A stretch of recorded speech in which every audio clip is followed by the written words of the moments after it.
Good morning, everybody, and happy Monday. Thank God we dodged the bullet yesterday in the sense of what the storm could have been. Still a mess, but a lot better than it was last week.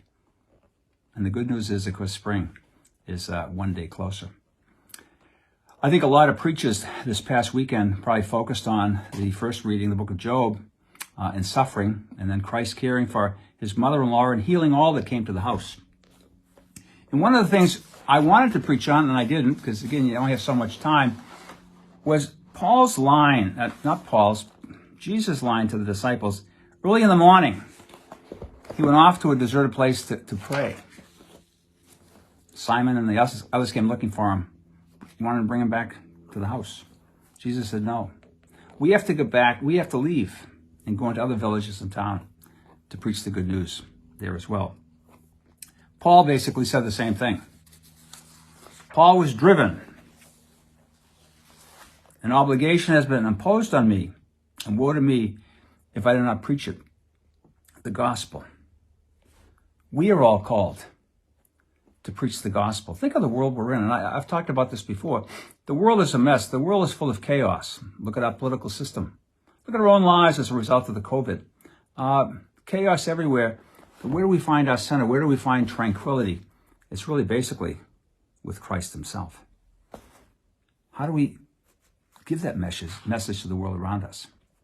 Doesn't do any good to hit people over the head with it. Basically, we have to touch people's hearts by the way we live our lives. Paul said this in his reading. He says, though I am free in regard to all, I've made myself a slave to all. To the weak, I became weak to win over the weak. To the strong, he became strong. One of the great evangelizers the world has ever seen was Francis of Xavier, a Jesuit, who went to India, Japan, Malacca.